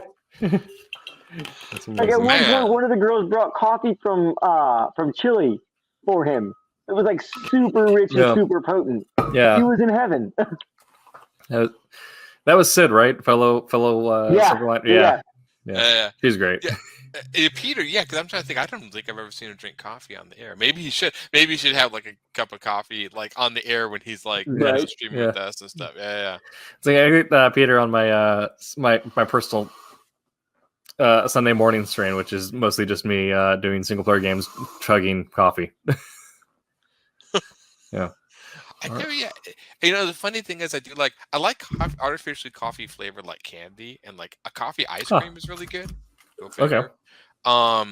But coffee, if it's hot, it is okay. But I don't know. I have other family members that are really big coffee drinkers. But in the Pacific Northwest, I tell people like, "Do you go to Starbucks?" I'm like, "No, not really." And they're like, like Right. you know, I'm like, I just, Sam, I'm super snooty. We're like, no, I prefer to go to mom and pop shops. Like, which I mean, Yeah. we do have several great mom and pop shops. So if I'm doing coffee, I try to go there because I mean, if it's just Starbucks or Dutch Brothers, I can just make better coffee at home. Yeah. Yeah, see, We like had a Starbucks really started cool out- mom and pop shop in Pennsylvania when I was Yeah. going to art school, and like we almost never caught them at the same time. Like when me and my wife would drive by, but there were those days where like we saw the open signs, like, Yeah. You So gotta we're go back. stopping. Yeah. And we'll stop and have like brunch and whatnot, and just they had like sandwiches. Like every now and then, my wife would stop and get a Cuban there, and like man, it's like or We like had some kind of mozzarella salad. It's some kind of salad with mozzarella balls and whatnot. I don't know. It's really weird. When I was went like, that to is like the Kubert school, when you did, I lived in the I'm gonna say I think it's the Clinton house. the Clinton house. Yeah, it was like an actual house Yeah. on the street corner. Yeah, that was the one I lived in. And down the street there was a deli. Some guy had a convenience shop, and then in the convenience shop he put a deli. I have no idea if it's still there. I mean, we're talking. I went in '95 to the Kubert school for a little less than a year, and he would make the best deli sandwiches. So we'd always run down after school and get these deli sandwiches that he would freshly make, and they were awesome. So well fed in that area. Right. I have no found idea. a place in Dover. It was like just past the school going east, and it was me and a couple of friends, classmates, found this place called Cheeks, and they make chicken and waffles. Oh, I've never like, had chicken and I could waffles. get like so. Oh, listen, I had never had it before either, but like they had syrup for like real syrup for the waffle, and then like a garlic aioli for like the chicken. And I know it sounds like it's gonna taste nasty together, but like if you had just the garlic, it was kind of gross to me, right? It had just the syrup, it was super sweet, but having them both together, like that savory, sweet taste in your mouth, oh my gosh, it was amazing. Like I've had other places down here that make chicken and waffles, but it's not anywhere is good. And we only ever went there was once because we were gonna like we went there and they were like, oh, this place is so great. We're gonna go again next week. And then we're like, we don't have any money this week. Let's go the next week. And so the next week we had money and like, oh yeah, we're gonna go. I think it was like we're gonna go like Friday. Like that's gonna be like end of the week. We're gonna go there and get right. And then like Thursday, they came up to us and said, oh, by the way, you guys are going home early for spring break. We're gonna move it up like 2 weeks. And instead of coming back at the end of spring break, you're staying home and we're doing streaming classes because of COVID. I'm like, are you serious? We didn't even get to go back. Like I was so mad. So you finished up. When did you graduate the Cuber School? 2 years ago, almost 2 years ago. 2 years ago. Okay, yeah. Yeah, same time. Like me and Pete graduated the same year, and our last year, half of it was done online. Online. Oh wow. Yeah, like via like Zoom or Google Hangouts. That Yeah. was kind of. I remember going to school. I remember the classrooms are big, and I remember like most colleges you go to the classroom, but the teachers came to our classroom. That's how they worked. At least I remember them. And then I remember I was on the first year classes, and then like on the other side of the school were like the second year, because I think wasn't the school 2 years or was it 3 years? It's 3. 3 years. Okay. I think it was 2 actually, and then became 3. Then became because I think it was 2 years when I went there. Yeah. And then it became 3 years. Okay, yeah, that makes sense. How was it doing it at home? That seemed because the thing that was kind of fun about being in the classroom was you were with a bunch of the artists. Yeah, so my favorite part about class was that I could sit there and, I mean, I've been collecting comics for a while. And when I was younger, I didn't know who did the artwork. I just know that I liked it. And so I still have a ton of the old comics that I used to collect, right? And then I started going back and I was like, holy crap, I didn't realize Joe Kubert did this. I didn't realize Joe Kubert did that. I didn't realize Jan Duursema did this entire run that I have. You know what I mean? I didn't know that. Tom Mandre did all the friggin' Spectre issues that I have. I'm like, holy cow. But to be able to like to meet them and talk to them, and like Jan was the one that showed me how to lay out an 11 by 17 page. You know, you got to like remark it so like the lines are correct and whatnot. And she's the one who taught me how to do that. And I understood it wrong, and I explained it to Tom when I did my pages. He's like, "No, you did that wrong." I was like, "But that's the way Jan showed me." He's like, "No, she didn't." I'm like, I'm pretty sure that's how she showed me. And I went back to her, and of course, obviously, I was wrong. But like, holy cow, like. But like to be able to like sit there and talk like, Jan, I don't understand. I'm not getting this. This is what I'm trying to do. Like, I don't know how to make it do that. And so she was just like quickly just rough a bunch of stuff out. And I'm like, you could do this, or you could do this, or you could do this, or you could do this. I'm like, you're giving me so many options. I don't know what to do with. But I got to have that one-on-one, and it wasn't nearly as easy to do online. Like when we're doing it, I had to like take a picture of it, email it to her. She'll pull it up into her computer, Photoshop over it on another layer to correct some stuff, and then send it back. It was just a whole lot of hassle. I mean, it was still fairly well. Doing figure drawing online was interesting because we had to use a specific website that did, and it timed it so like you had like your gestures, 1 minute gestures, and then 5 minutes and stuff like that. Yeah, I've heard of this. There was a website that had some friends at one of the last jobs I worked that he did that. And Rain Workshop 3 was fantastic, turning our comic strips into full scripts. Yeah. Yes. Yeah. Well, you went to Full Sail, didn't you, Tim? Yeah. Yeah. Okay. I did 2 years did a year at community college here, and then then got my bachelor's at Full Sail. No, I did about a year and a half at Full Sail. Oh, did you? Yeah. Now, is there only one Full Sail campus, or is there multiple? Have they expanded out to make other Full Sail campuses? There is one campus, but there is online, and I believe it's anywhere in the country. And I believe even like you can enroll, and then if you do some stuff, you can still get a U.S. accredited degree if you live outside the country. Okay. All right. But the classes that you can take online are not, unless they've changed it since I've been there, but are not the same classes that you take when you're there. They've changed it. I wanted to take an illustration class, but they didn't have that online. There's some options which aren't the same. When I was there, it's pretty close to one-on-one. It's just if you're doing film, you had to be there because you have to actually do stuff on the film sets. That makes sense. Yeah. But I believe for like writing, social media, and like they're mostly the same. Okay. All right. Roland, the boss would know. Yeah, going from being my professor to my boss.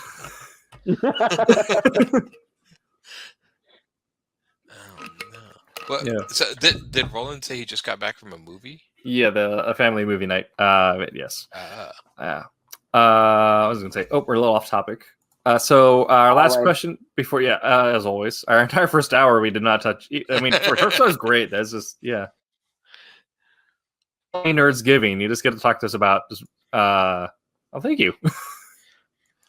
I try to not fall asleep in class. So you go posters. Nice. Aaron is saying he liked that. I know I really like that one. Yeah, that was probably my favorite movie. Yeah. I'll usually pick a favorite movie every year. I think this year it would be Ghostbusters, and then for this year I think it would be that. I'm 5 hands down on Doom. Like Dune was so good. Yeah. I like Ghostbusters. Last year was probably the Justice League because I was a big fan of Zack Snyder stuff. Okay. So we'll do our last question here before we get to our ad spot for the night and wrapping up. So what I was saying, well, I didn't say earlier, but I'm watching this last week. G4, the original network for gamers, they replaced. It's back. It is back, and it's great. Kevin Pereira is back. Adam Sussler is back. They got a lot of great talent, new talent on there too. It feels very familiar, but also very new, so I'm loving it. But I figured this is something that was on Attack of the Show every year for since 2001 until it closed in 2013. Trying to get the Senate to confirm National Pie Week as a federally recognized holiday. Should Pie Week, March 1st through 7th, be a federal holiday? I didn't even know there was a Pie Week. Yes, because it's 3.17. Pie month. Oh yeah. Yes. Do you know how many pies are out there? Oh yeah. Not even counting you got the classic, you got apple, then you have Dutch apple, and then you have an apple with the lattice on it, and then you have blueberry, and then you have what was it, cranberry blueberry, and then you have cranberry rhubarb, and then there's just rhubarb, and then you have minced meat, and then there's so many pies. There needs to be a month to eat said pies, at least a slice of each pie. Yes. I agree with Jose there. Right?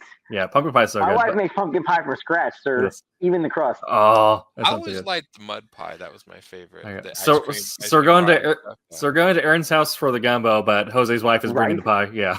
I'm telling you. So every year at the Huber School, at Christmas time, my wife, there's these Amish cookies called, I'm going to get the name wrong. I call them pumpkin nuts, but they're not. It's pepper nuts. It's made with anise, but not enough that it tastes like black licorice, enough that it had a little bit of spice to the taste, right? It was really good. Those, the peanut butter cookie with the kisses and chocolate chip cookies, my wife would make several dozens of these, and I would bring them into school and pass them out to my fellow classmates. Nice. So much so that I had the staff and the students are like, hey, is your wife making cookies this year? Or are you making the same ones that you did last time? Because I want more of those. Yes, that's perfect. No. Yeah, pies for a month.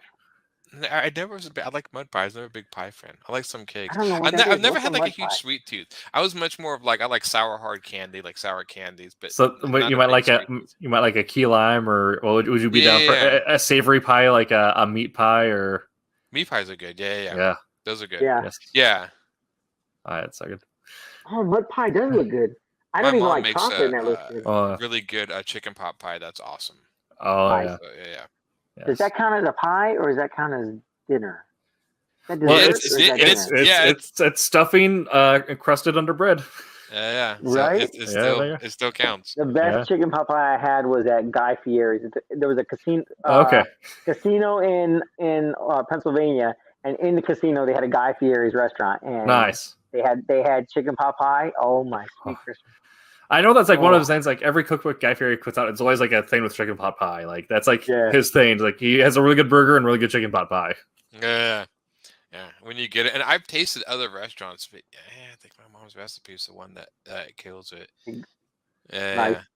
And there's a few foods I try. If I go to a restaurant, if they have a French dip or something, I always try French dip if they have it. And I'm really big on Italian sandwiches, so I'll try to hunt down places that serve sandwiches. They have an Italian, I always got to try it. No. I will absolutely, it's kind of unrelated, but I'll absolutely critique just the quality of the rest of the restaurant based solely on their chicken and waffles if they have it. Like I think bare minimum to get the 3 stars, you have to have chicken waffles, and then like to jump up to like 4 or 5, it needs to like the quality of each one. I need to finally have chicken. and Dude, you have to. You have to. Yeah. There's a restaurant down here everybody loves called it. Metro.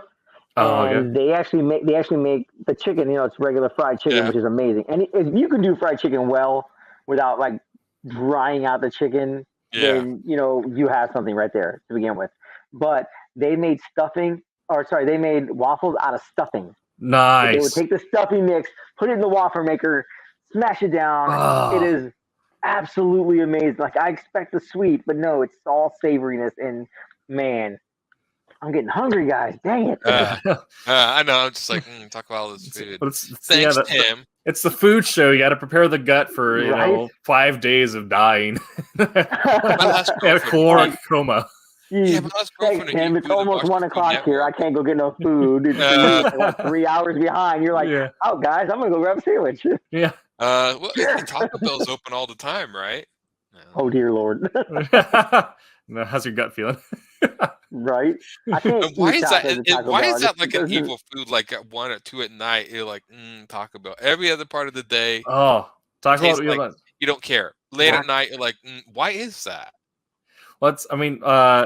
It just settles weird, but for me, like the evil food is Wawa, because like it's always just like up in the corner, like it's like 3 a.m.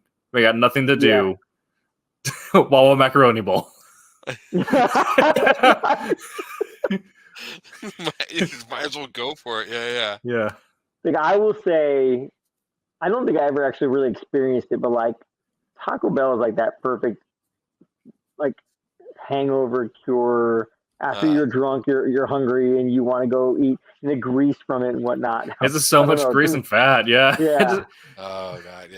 Yeah. Well, that's the same thing. Not Like that I ever like suffered that. I'm like normally like back in my drinking days, I would like drink and then I would stop once the room started spinning, so that I wouldn't take it too far. And then there'd be days I would take it too far. But like, I'm so glad I don't do that anymore. like there are things where like you sip on like a drink throughout the night, and then you finish the night by drinking a gallon of water.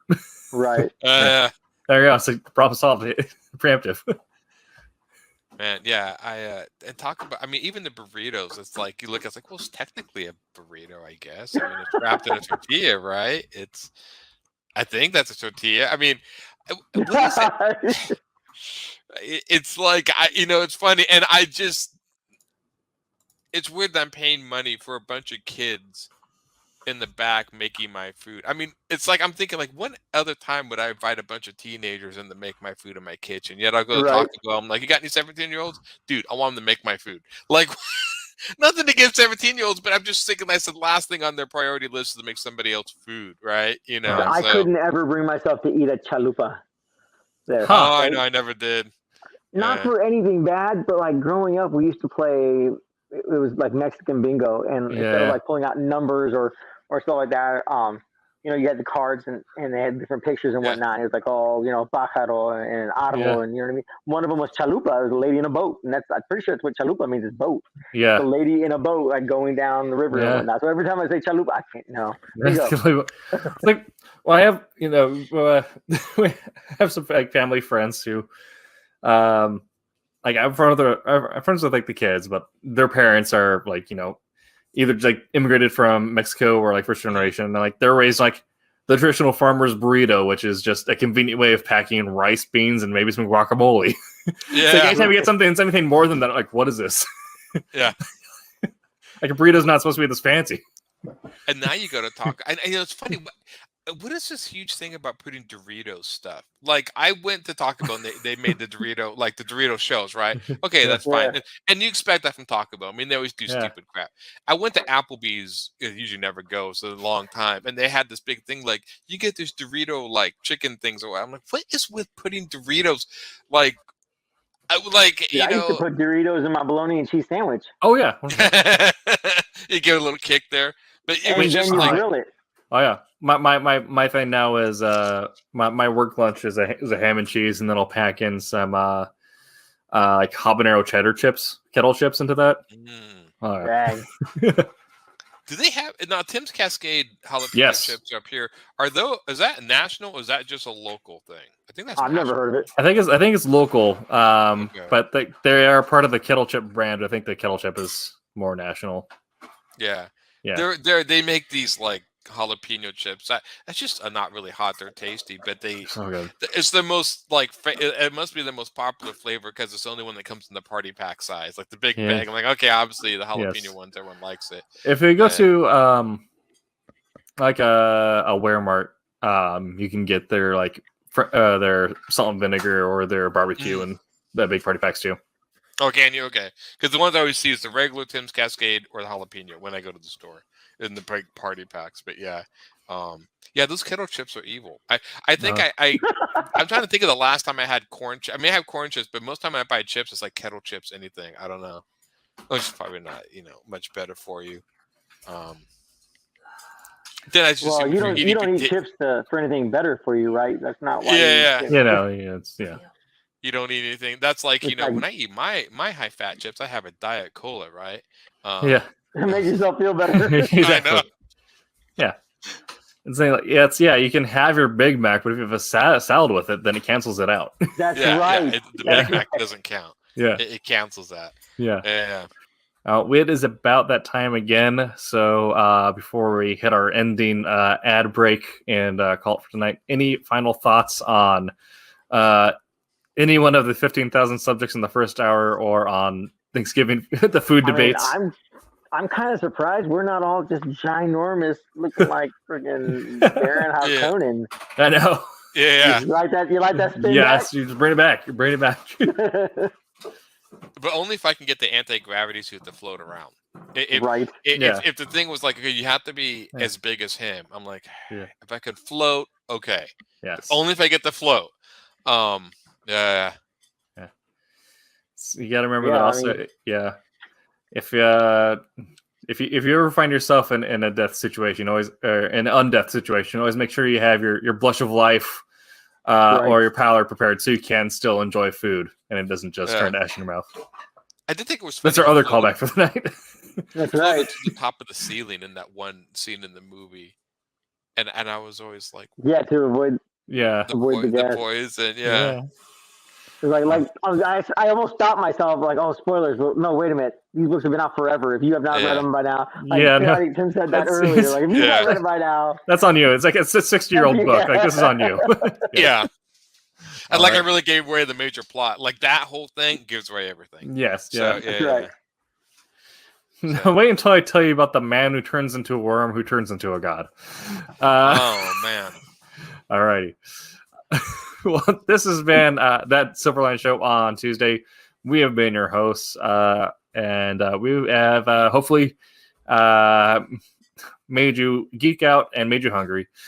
What you can do to pay us back is head on over to our Kickstarter and back Twilight Grim #3 and White Devil #1. You do get these in a flip book, so 2 comics combined, physical or digital. Twilight Grim, of course, the our own vampire saga. If you've been enjoying our talk about Vampire the Masquerade,